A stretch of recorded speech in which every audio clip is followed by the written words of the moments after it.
by the last quarter of last year, as at December 20, 2019, the IMF had warned us that the world in general was heading towards some kind of a slowdown in the economy, and if the headwinds persist, we might in fact be seeing some recession even without the effect of the COVID-19, because at the time nobody knew exactly that this COVID-19 was around the corner and what the impact was going to be.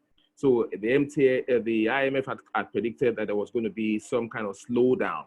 And with the specific case of Nigeria, the IMF had told us that while global GDP had been revised downwards from about 3.9 in January to 3.3 by the middle of the year, and by the end of December 2019 to 3.1%, per annum, the Nigerian GDP growth forecast was going to be somewhere in the neighborhood of 2.6, 2.7%, which is pretty slow for our economy.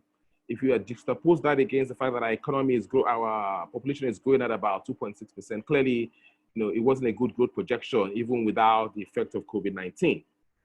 But now COVID-19 has hit us, and everything, all bets are off the table. As you can see from the graph here, you can see if we use global stock markets as a proxy for how the economies of the world are doing generally, you will notice that with the red line as the number of incidents, confirmed case of COVID infection was increasing, the global economy was tanking.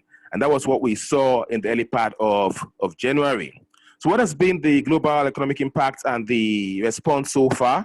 Well, you can see from the charts here, for countries, if you look at that chart in pink there on the right, on the left of your screen, for countries that were very quick and putting in place a lockdown as a way of trying to flatten the curve and prevent the spread of the virus, you notice that those who moved quickly were able to slow down the rate of infection.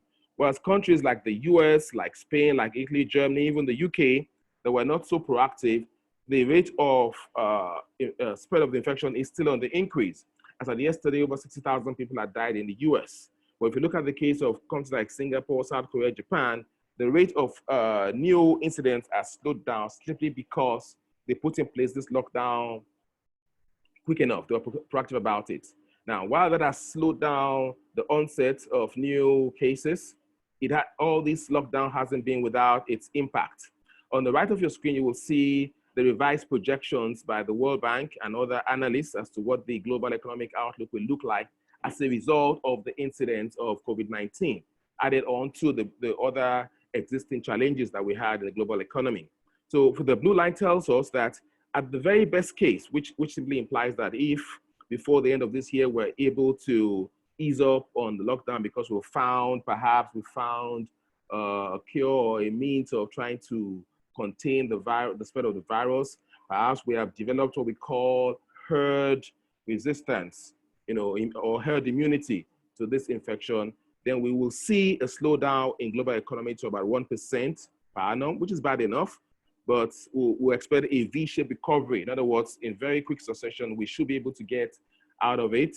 And by 2021, 2022, global GDP shall recover to the 3% level. That is the best case scenario. Worst case scenario is where we're in the situation wherein all this lockdown does not work. We do not develop herd immunity.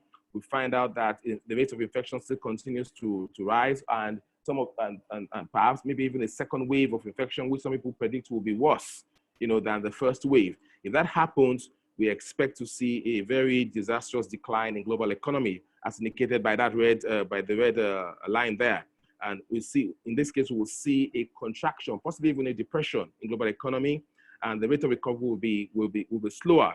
Some people are still predicting that there will be a V-shaped recovery, so we go into recession and we come out pretty quickly. But I am not persuaded by that argument. I think if that worst-case scenario does crystallize, we're most likely going to see an L-shaped type of recovery, which is we will be in a state of depression for some time and then come out of it slowly. Or we might in fact see what you call a W-shaped type recovery, whereas we tend to get out of it slightly and we go back into recession. Any which way, the prognosis is not good at all. Now, if you look at the global impact all over, one of the things that have exacerbated this COVID-19 has been the oil price war that's been going on between Saudi Arabia and Russia.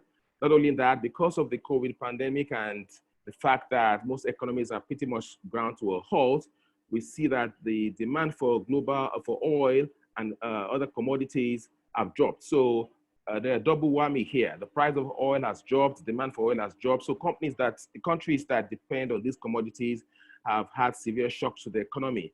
Not taking aside the effect that it's been pervasive for the whole economy. As you can see on the top right corner, most financial markets have taken a major hit. Nigeria has also taken a big hit.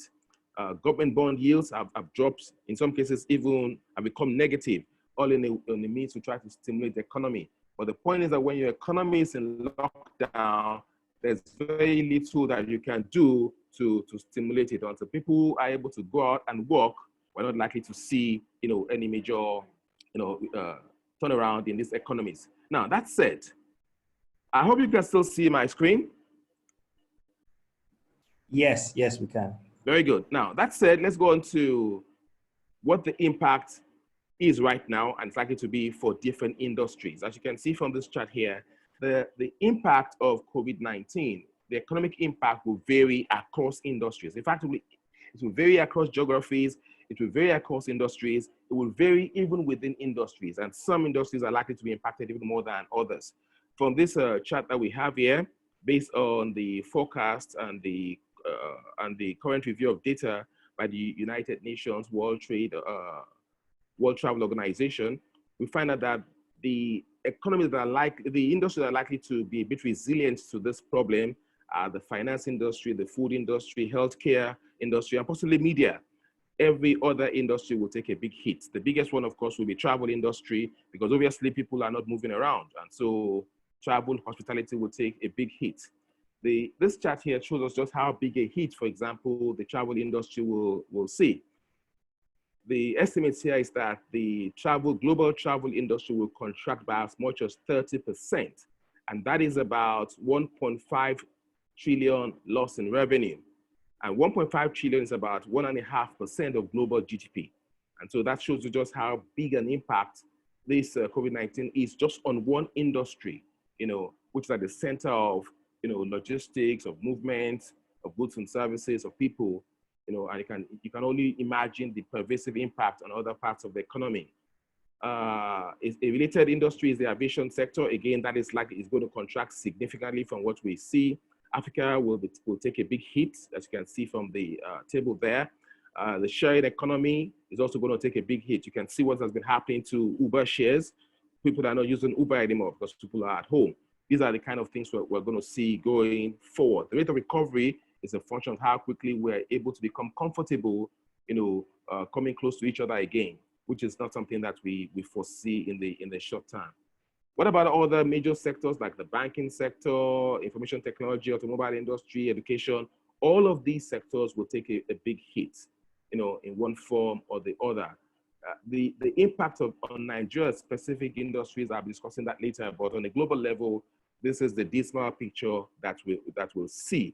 And already the impact here is being felt in even developed economies, where, for example, in the US, as of today, over 20 million people have been filing for unemployment benefits. The rate is also rising in Spain, in Italy, in the UK. And even though we don't have data for Nigeria, we expect that will begin to be the case also for Nigeria. So we cannot in any way underestimate the terrible economic impact of COVID on global and local economies. Manufacturing activities all across the globe has taken a major contraction, as you can see from this next chart.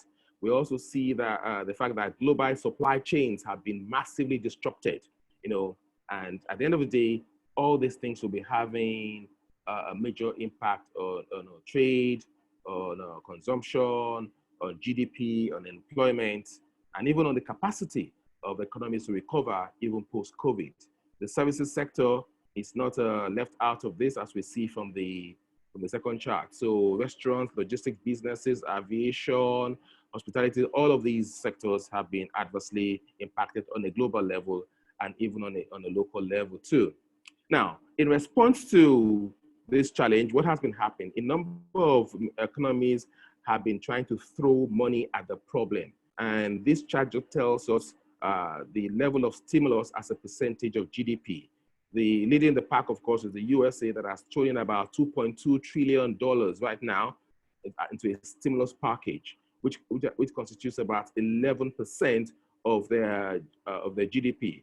Obviously, we know that the US GDP is about 22 or thereabouts, 22, 25 trillion. So this is a huge portion of their GDP. And we also understand that the US accounts for about 25% of global GDP. So if the US goes into some recession, the whole world, will suffer that pain. It's going to be a cascading effect. So the US is trying to take the lead. Some argue that it's a bit slow about it, but they're trying to take the lead. But the problem we see with this is that the impact of these kinds of stimulus may not be as beneficial as we expect relative to what had happened in the past because of the peculiar nature of the effects of COVID-19. I will discuss that some more. The reasons why stimulus works really is that you're putting money in people's hands to go out and spend money and drive consumption and stimulate the economy. But when people are afraid to go out to spend, when people are in their houses, then this stimulus are not likely to have the same kind of effect that we have. But again, we'll discuss that in some detail as we go on. Now, let's talk about Nigeria, the specific case of Nigeria. How is this COVID-19 impacting Nigeria in specific terms, and how should we ultimately be responding? Let's go back to history.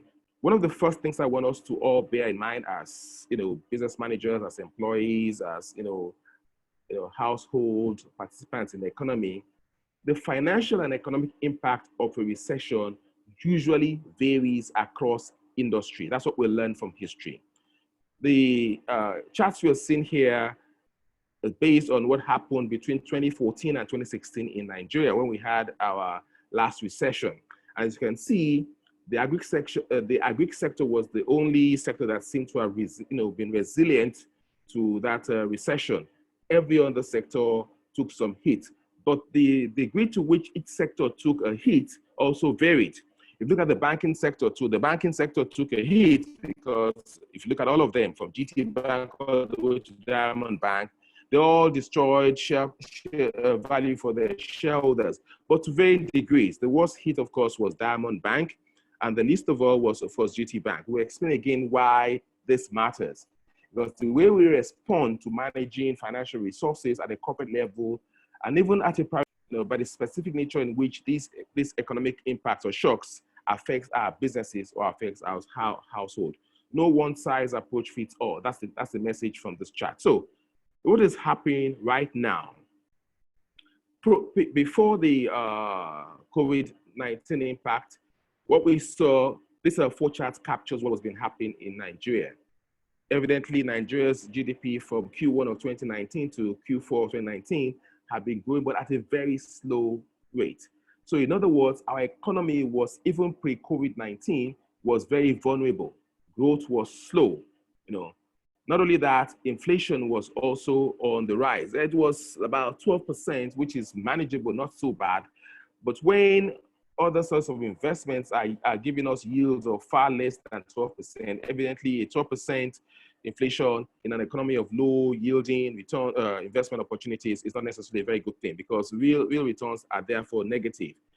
Another problem that we've had is that right from the beginning of the year, from Q1 of 2019 all the way to early Q1 of 2020, our foreign reserves has been depleting. A number of reasons for that. Our capacity to earn oil and be able to save some in our reserves has been diminishing. Also, and obviously, the CBN has been using part of our reserves to try to stabilize the foreign exchange, the Nigerian currency. So again, our reserves have been shrinking, which in turn means that our capacity to withstand future types of shocks to our economy is also pretty much lean. Foreign direct investment has been very, very low. Diaspora inflows has also been quite low. So this is the state of our economy before COVID-19 hit us. We're already quite vulnerable to any of these headwinds. Now, Not only that, the budget for 2020, which was a 10.5 trillion budget, was premised on trying to stimulate the economy. But if you decompose that budget, about 20% of that budget was actually even meant to service debt. Only about 20% of that budget was meant to put in place infrastructure that can actually help companies, households engage in activities that can drive economic growth. So even though the budget was well intentioned, it was still not sufficient to be able to drive growth the way we wanted it to drive growth. But to make matters worse, when COVID-19 hit us and everything started going south, we find out that even that budget had to be scaled back. And obviously, the impact on growth can only be the best imagined. Now, I want us to pay a bit of attention to this chart here. What is this chart telling us? Essentially, based on original research that I conducted with my team at the LBS sometime 2018, 2019, immediately after the last recession, we were trying to ask ourselves, really, what are the major contributing factors to corporate decline in a recession? One of the things we found out for Nigeria is that primarily there are two things that shock our systems and ultimately affects the capacity of corporates to do well. They're essentially oil price shocks and also exchange rate shocks because of the fact that our economy is very dependent on oil. Now, we accept the fact that where there is a drop in oil price, there's a drop in demand for oil. It usually has an impact on exchange rate. Our exchange rate gets devalued and actually affects our economy and affects corporates. But what we found out separately was that the impact of oil price shocks and the impact of exchange rate shocks was not as severe as what we found out to be what we describe as firm-specific shocks. What that simply means is that the way businesses are already configured to do business, the way they are configured to respond to some of the issues, the challenges that they face in their economy, okay, makes them even more vulnerable to oil price shocks and exchange rate shocks, more so than any other economy. What do we mean? The point is that in Nigeria today, we have some major structural deficiencies: poor infrastructure, poor power, road security, the quality of labor because of poor quality of education, managerial capacity, all these stuff, even poor regulations. All these things makes our economy already very vulnerable. Now, in response to all these problems, corporate entities, both big and small, have had to incur costs that they ordinarily should not have incurred to put all these basic infrastructure in place. So already, these companies are saddled with costs that they ordinarily should not be bearing. And they've had to borrow either long or short. So in terms of their capital structure, in terms of their governance structure, companies are inherently weak because they are trying to respond to the vicissitudes, the vagrancies in the economy because we don't have the right structure in place. Now, when the externalities from oil shocks and from exchange rate shocks now comes in, it just makes matters worse for corporates. That is what this graph is trying to show you. That is what our research has found out. And so the impact of COVID-19 and its transmission mechanism through one, a decline in oil price, a decline in global demand, possible devaluation of our currency, the impact will be even more severe for Nigerian corporates because already they have a weakened structure which they have put in place to even weather the challenges that the economy itself presents to them, even in quote, good times. I hope that point is a bit clear. So when COVID-19 impacted us, what do we notice? Oil price, of course, went down, demand went down. We see clearly, even though we're not a very heavy import-oriented company, except for oil, all the companies that we import or export from have been severely impacted by COVID-19. So trade obviously is going to slow down considerably. So our source of earning a revenue has been impacted. The potentials for earning other revenue has also been impacted. You can only well imagine the implications for the Nigerian economy. Now we're looking at what those implications are. Clearly, you can see what has been happening to the stock market in Nigeria. If we use that as a proxy for how the economy is behaving, you can see that our economy is already in a bad shape. What about inflation, exchange rate? Exchange rate has been creeping up. It's been devalued slightly from 680 to about 380. We expect that devaluation will continue going forward. It's not rocket science. Soon we expect that the cost of funds will rise, inflation will also rise. So when all these factors, come together and converge, the impact on our economy, the impact on corporates, the impact on household is very severe. So let's look at the potential impact on Nigeria's GDP. We expect that by the end of this quarter, our economy would have contracted by at least 3.5%, which is really, really a big deal. Now, if we do not find a solution to this issue of COVID, if we keep having to bring back the lockdown, which might be necessary to protect lives, this recession will only become even more severe, and it might in fact lead to a recession, not minding all the efforts that government is trying to put in place. What about specific industries? We look at the hospitality industry. It's going to take a major severe hit. You can see the decline in hotel occupancy rates. You can see the impact on travel agencies and tour operators. You can see the impact on non-hotel tourist facilities, such as maybe even movie theaters, shopping malls, and so on and so forth. People are not going to those places because they need to be at home to keep themselves safe. And when that is the case, you can very well imagine the implications for the economy as a whole. Now, there are going to be some sectors, some industries that will still do well. For example, e-commerce, food retail, medical appliances, pharmaceutical raw materials, wholesale and trade of medicinal and pharmaceutical products, shipbuilding, fruits and vegetables. All these sectors are likely to do well to varying degrees because these are what we call essentials. And people will still find ways of, making demands for these products and services. But on an aggregate level, the economy is likely to do very, very badly, to the foreseeable future. Now, this chart tells us something very important. It speaks to the capacity of the Nigerian economy to recover.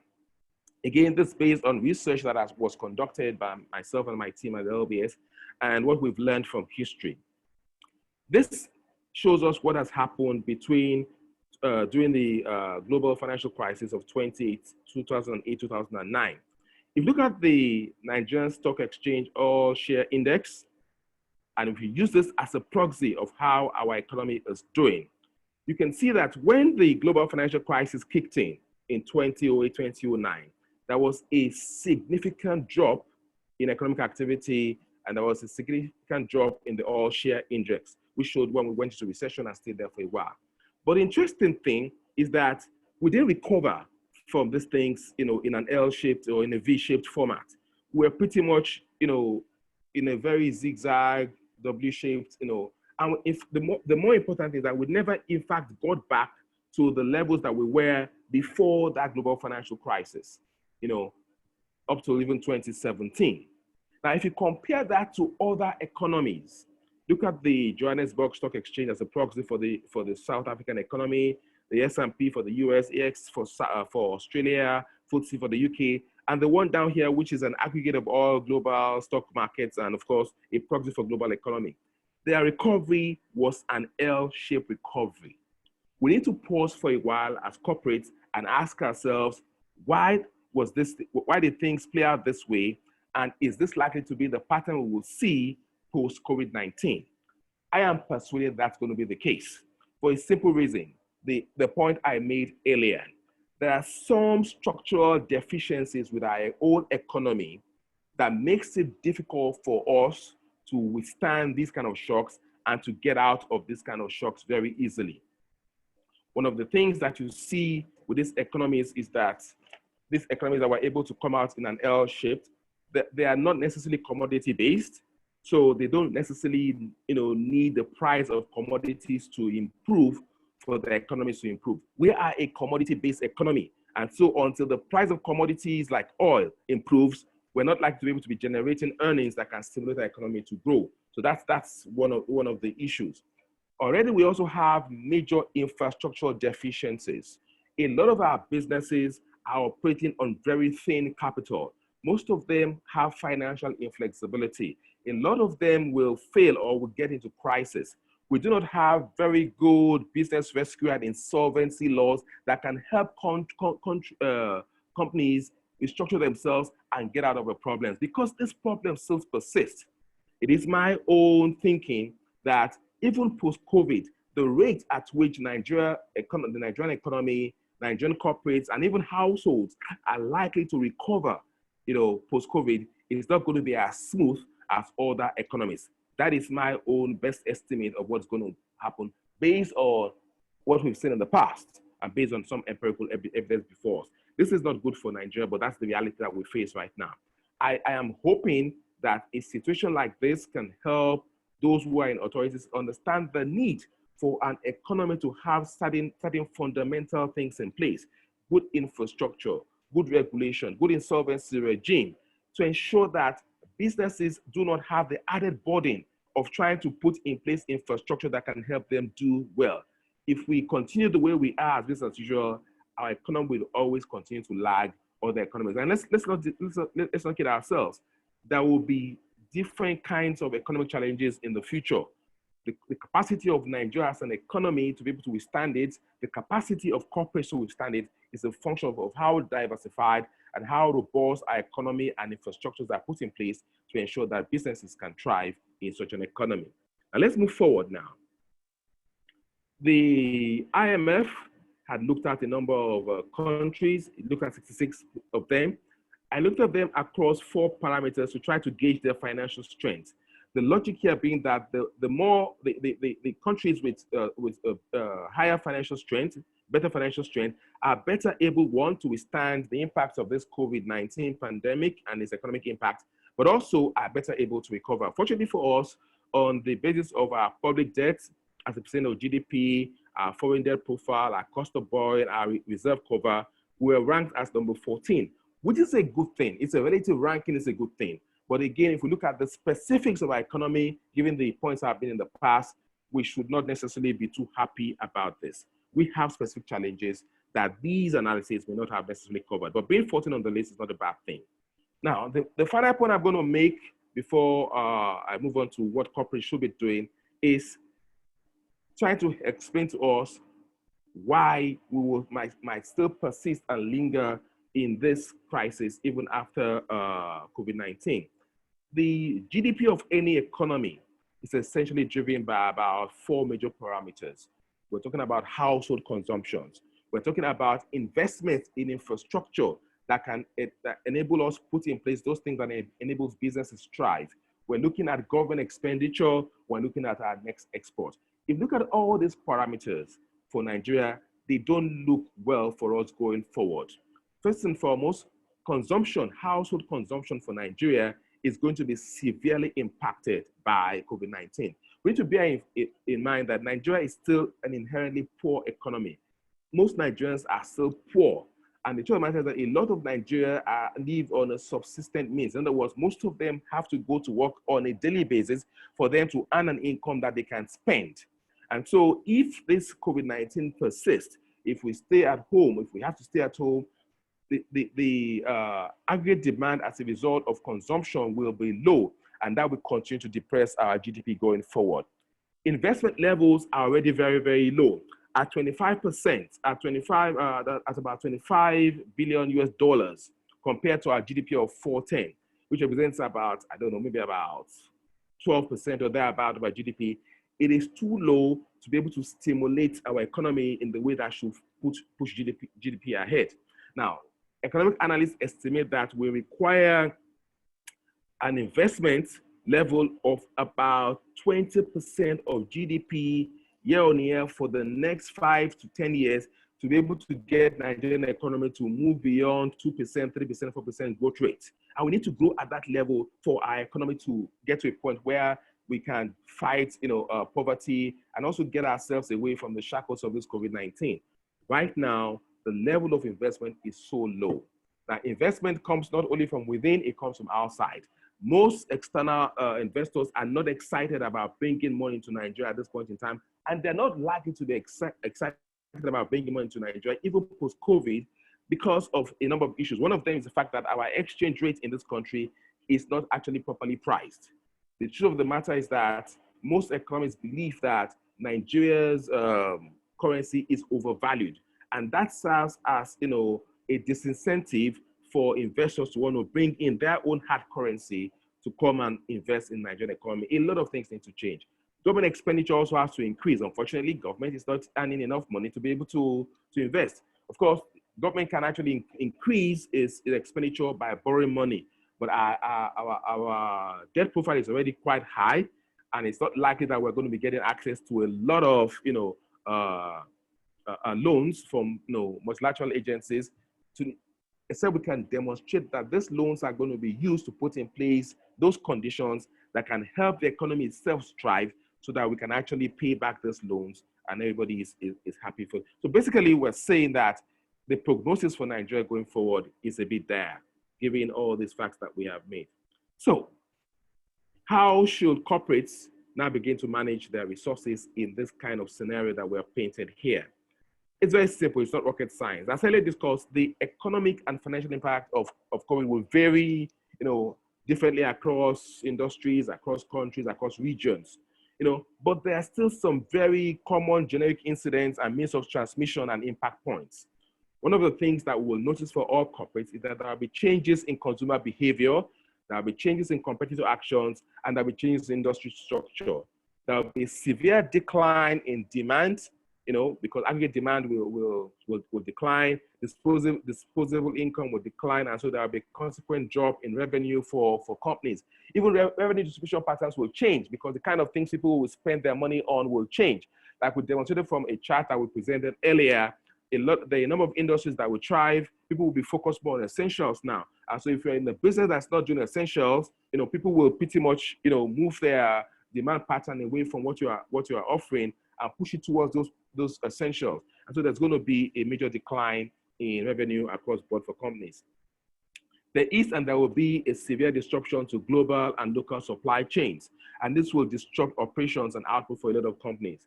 There'll be increased cost of doing business. We're still expecting inflation to creep up. We're expecting exchange rate to continue to creep up. We expect cost of funds to creep up. So operating margins for businesses will contract. Now, at a time when your revenue is declining, your cost is going up, obviously we expect not only profits to shrink, but cash flows and liquidity will also shrink. There's increased risk of businesses, and so the cost of accessing capital for businesses will be very, very high. Companies that are thinly capitalized may not even be able to access equity anymore, and they will have to access debt at a pretty much high cost and a high risk. There will be a lot of asset impairments, reduction in cash flows, and in fact, the risk-adjusted return on assets will be low.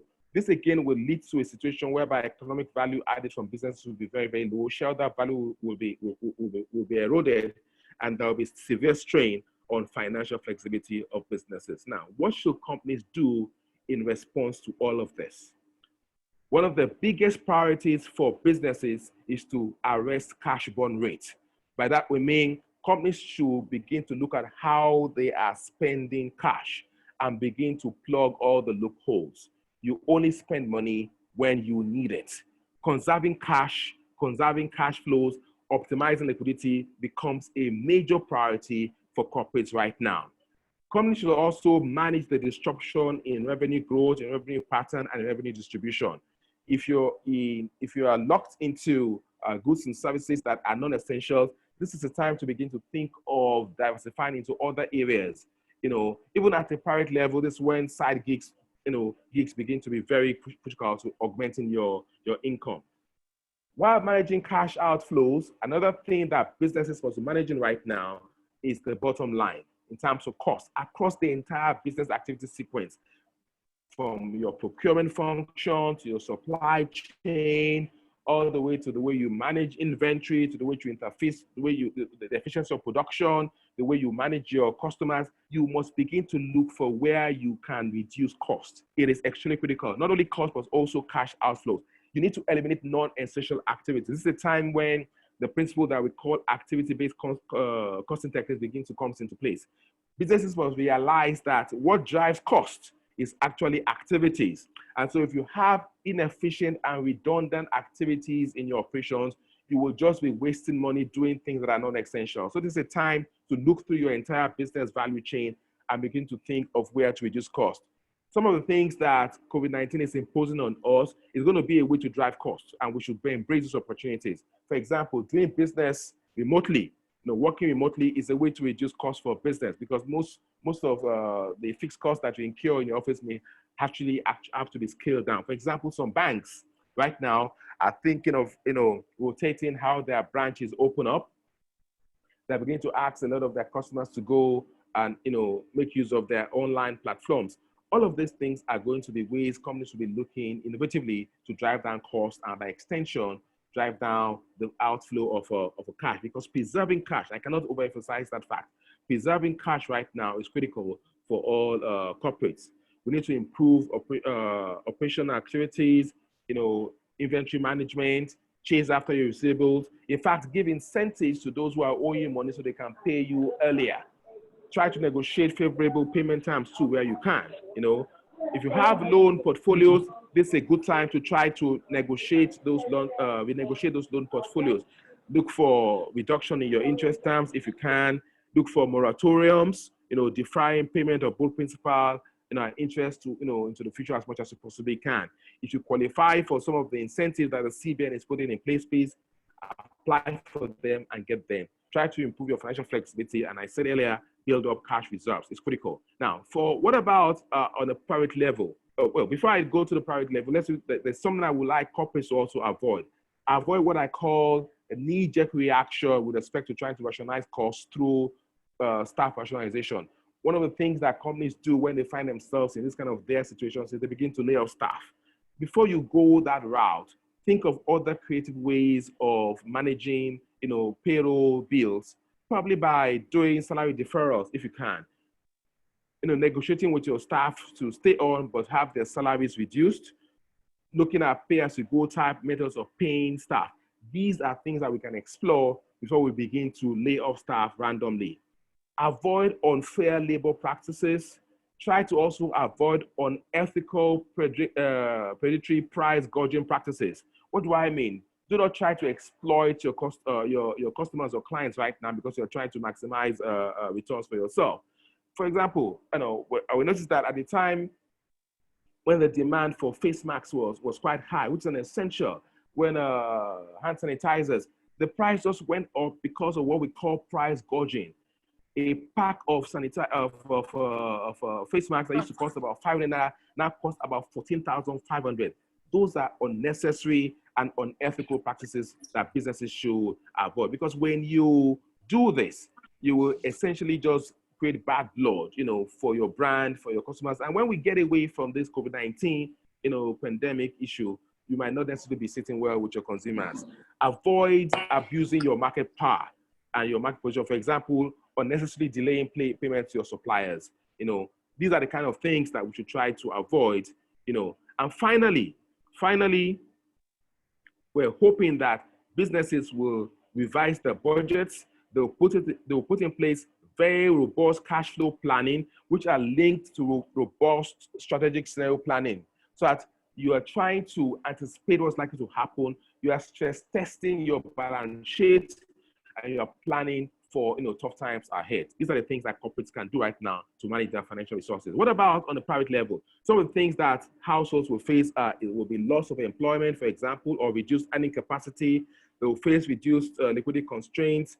There'll be low return on their investment options for those of you who have investment portfolios, and there'll be generally high cost of an increasing cost of living. Now, what can these households do? What can we do on a private level? Again, not too different. One of the first things we should put in place on a personal level is a very tight budget. Eliminate non-essentials. Focus only on the essentials.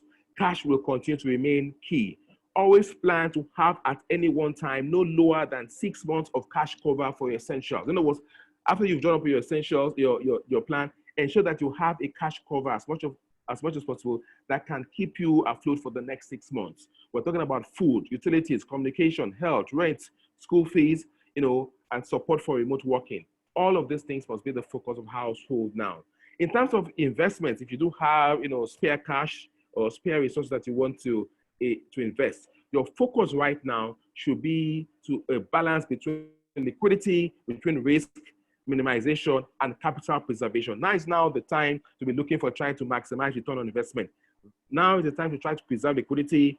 Now is the time to try to preserve your capital. So what do? Avoid too good to be true investment offers.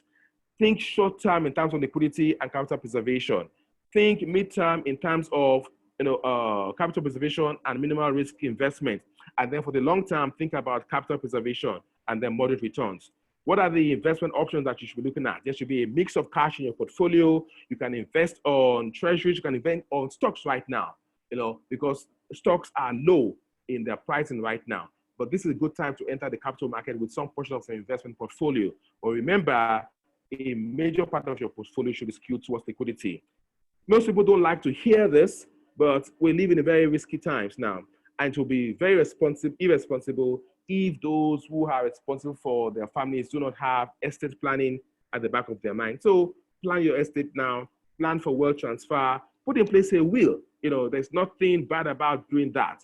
We pray for life, we pray for health, but always plan for the worst case scenario, because you have a responsibility for those that you're responsible for. And also try to get yourself engaged in side hustle to the best you can.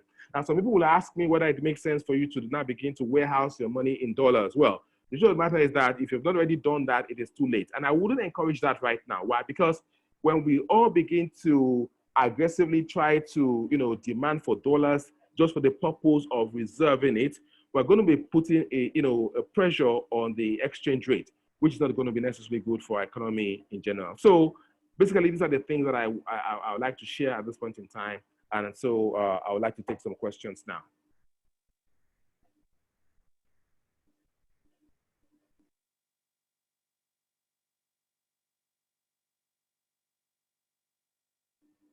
Hello. Thank you very much. Thank you so much for very enlightening session. If you have questions, please try and type them in the chat, and then we will take them from the chat so as to save time. So we have one question already.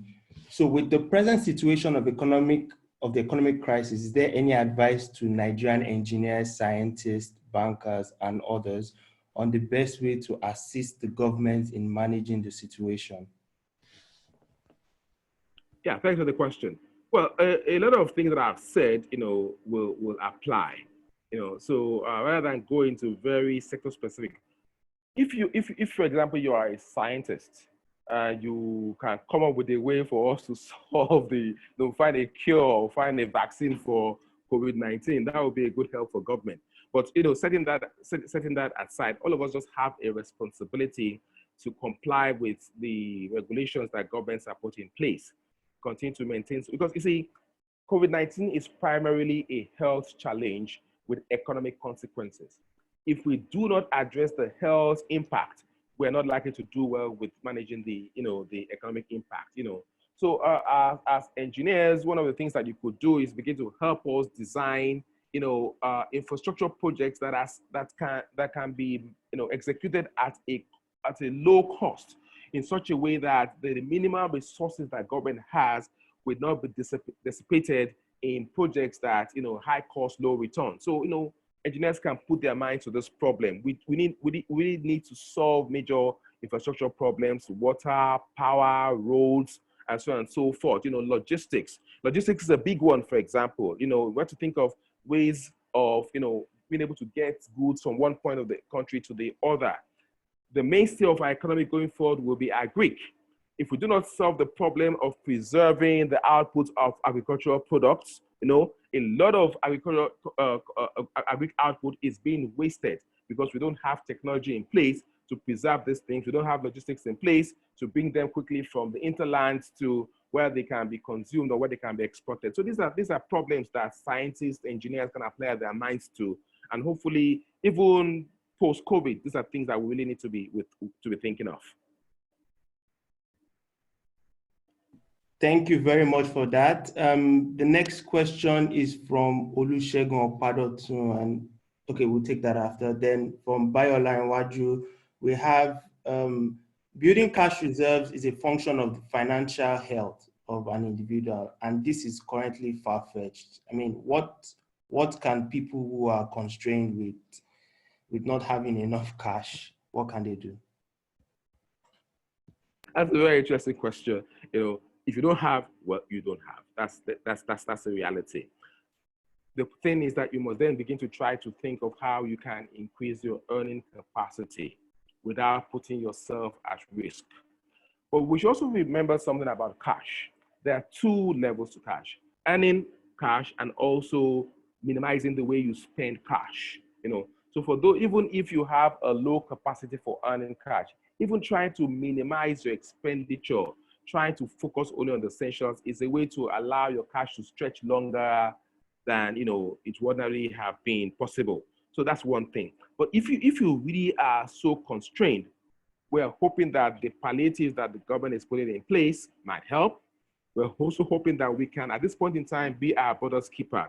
I know for a fact that different classes from the MBA have been putting in place, corporate social responsibility type initiatives, like going out and distributing food to people who are really vulnerable, going out to distribute face masks, hand sanitizers to these people. It is very critical. Another things that those who have can do. For example, I was discussing with somebody yesterday. In the past 6 weeks, his domestic staff have not come to work. And his challenge is thinking, since they are not working, should I continue to pay them?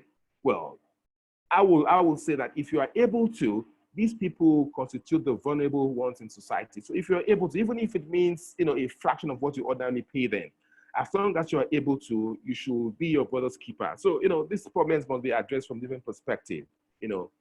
That would be my own submission on that question.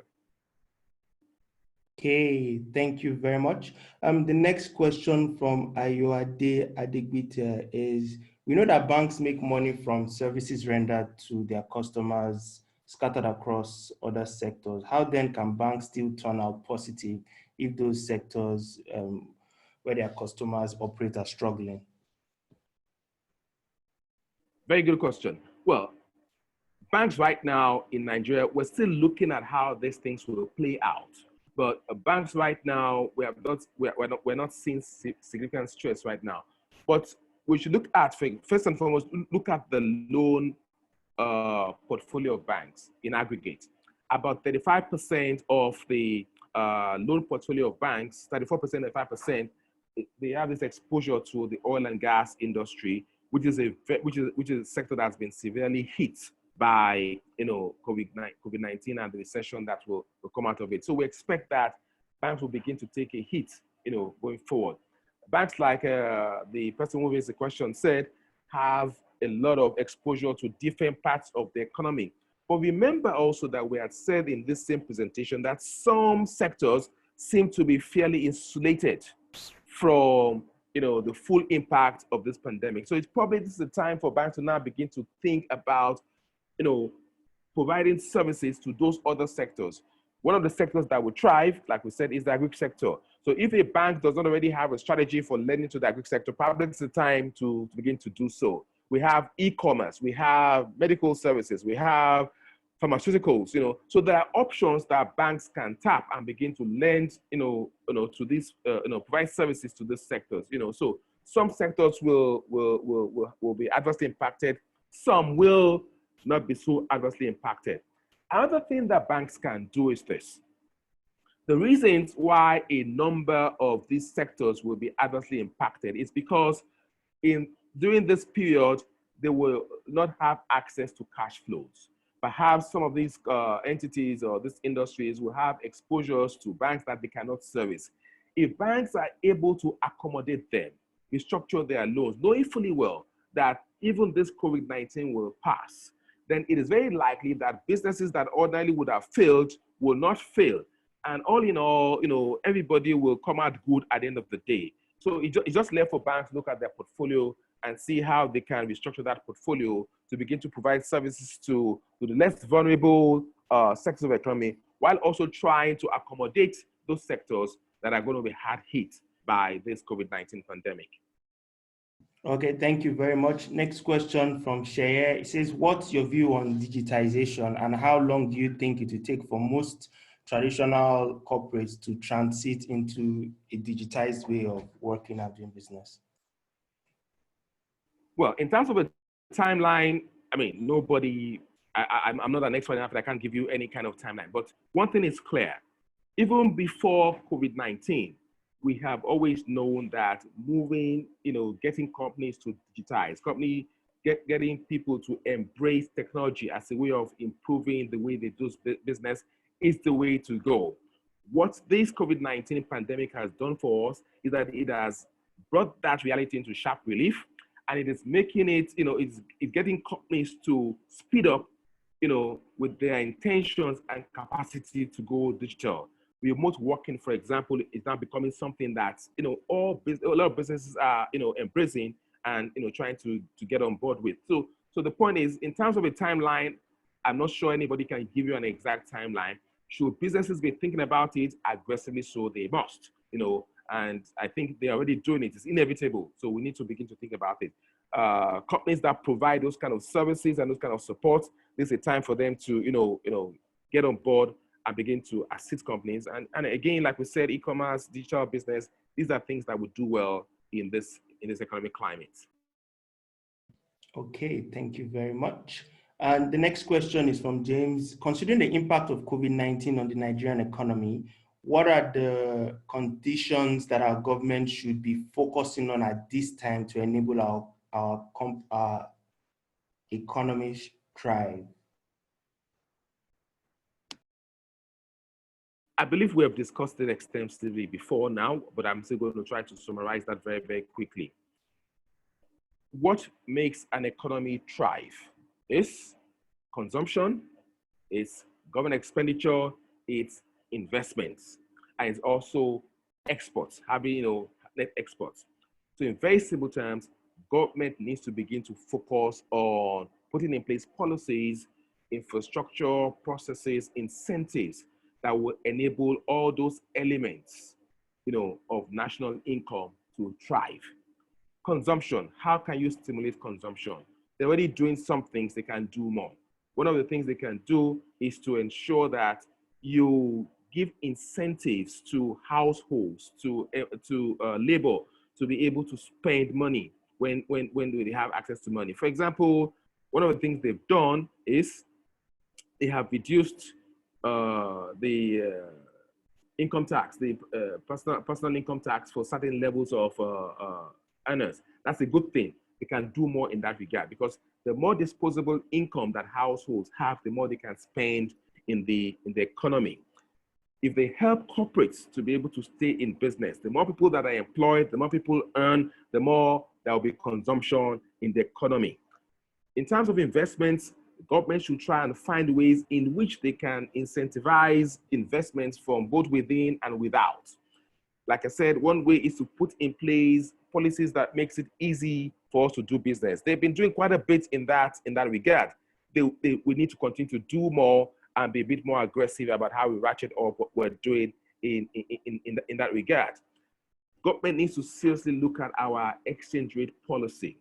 We do know that if the exchange rate is relaxed slightly so that it is driven largely by market forces, there will be an immediate short-term impact that will be severe and possibly unpalatable. But perhaps it is a pill that we need to take now and get it over with. Because if you do not give sufficient incentives for people to bring in their money and invest in this country, you cannot stimulate serious growth in this economy. Nigeria growing at 2%, 3% is not going to get anywhere. People will continue to drop into the poverty level. And the consequence of that will be continued social dislocations, unrest, insecurity. So these are things that government must do. Government expenditure also should be free of all the loopholes that are attendant upon it. The truth of the matter is that the corruption level in Nigeria is still too severe. And so even though government expenditure continues to rise, a significant amount of that those expenditure it's not going to where it should go. A lot of these things are seeping out of our system. So a lot of things need to be done at that level to plug all those loopholes. It is a process. It is a mindset. All of us, necessarily must, play our part. But these are things that governments can do to begin to help the situation long term. Thank you so much, sir. There is a question from a small business owner. So they're into payments, right? So electricity bills, to be specific, and the margins are very slim. So the question is, how do you advise for them to mitigate costs or to manage costs, especially without having to lay off their employees? I know you touched on it earlier, but yeah. Yeah, for us, we need to be pragmatic here. The specific mode in which each company will address, its cost reduction situation is, like I said, specific to that business. And except somebody knows how your business is configured end to end, it will be presumptions of me, to be advising you in very specific terms on how you can reduce costs. The truth of the matter is that you understand your business. Just look at your business. It's just, you have a budget. You have an expenditure profile on a line by line basis. Just sit down with your, finance people, sit down with your, key managers and ask yourself, which costs are essential, which costs are not essential, and just begin to take action. That's what anybody can do, But for me to sit down here and begin to give you specific, recommendations, I can't. I don't know how your business is essentially configured. Again, in terms of your payroll cost, rather than just thinking about laying off staff as the very first thing to do, see, I am assuming that you have a complement of staff right now that are helping you run your business efficiently. You lay a lot of your good people off. When things turn around, you may not necessarily be able to get them back because good quality staff is a major problem in this economy. So rather than thinking about laying off staff as the first option to reducing cost, look inwards first. And then for those payroll stuff, there are things you can negotiate with your staff. One of them is salary deferrals. A lot of companies are taking that option. By that I mean, okay, you know what? Maybe 20%, 30%, 40% of payroll will be deferred until things get better. And so you keep your staff and it's a win-win for both parties. Another thing you could do is you could sit down with those staff and say, you know what? Our revenues have decreased by X. Perhaps payroll and costs should also reduce by X across board. That's something you could do, and with creative things like this, which will be specific to each company, you may be able to manage your cost profile and your cash flow flow profile to be able to weather this depression, this downturn in the economy. Hopefully, when things pick up, we get back to where we are. Yeah, so the final question, and this happens to be one of the scariest. So the person's asking, what if things go really south and for a prolonged period of time, like talking another 8, 9, 10 months, God forbid,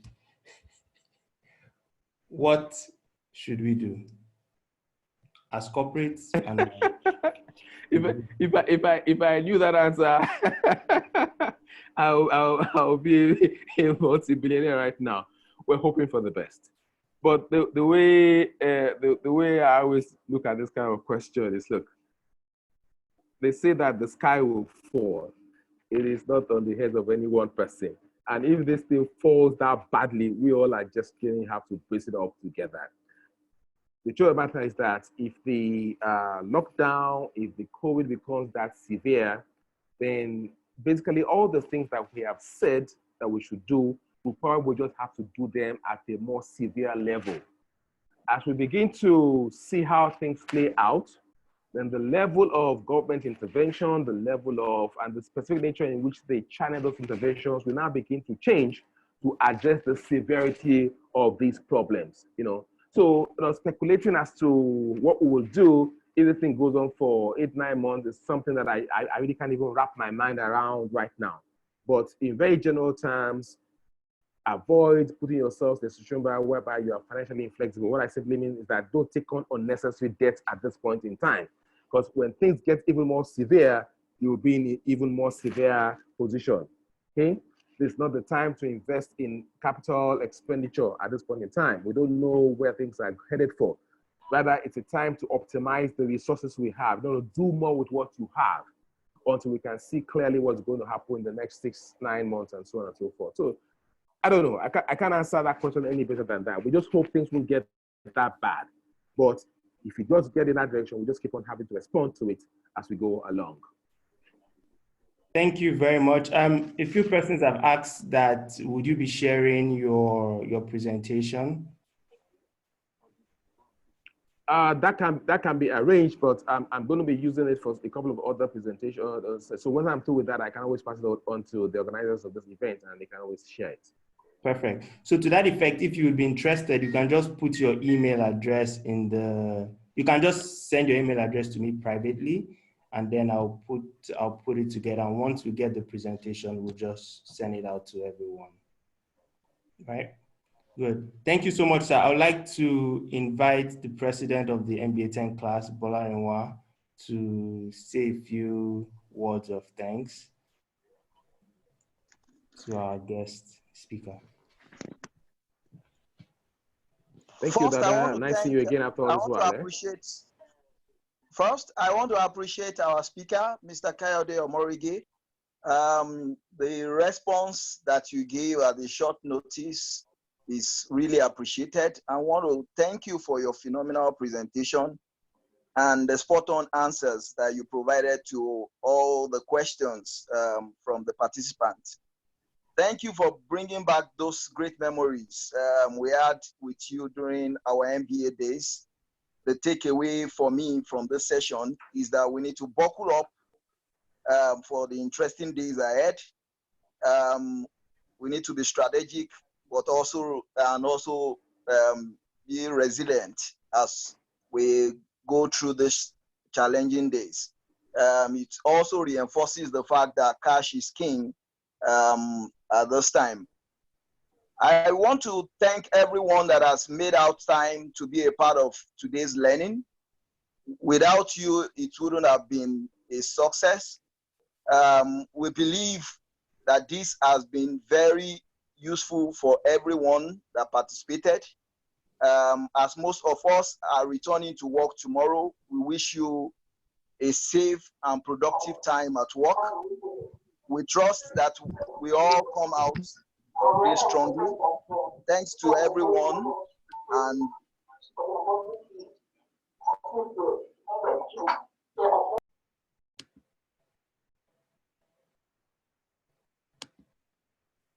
thank you very much. I'll sign off here. Okay, thank you so much. Thank you so much.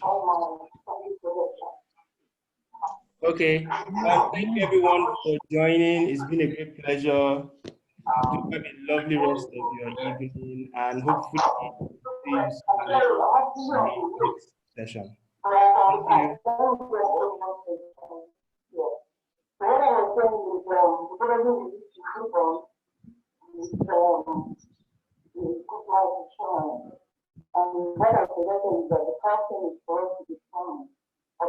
you.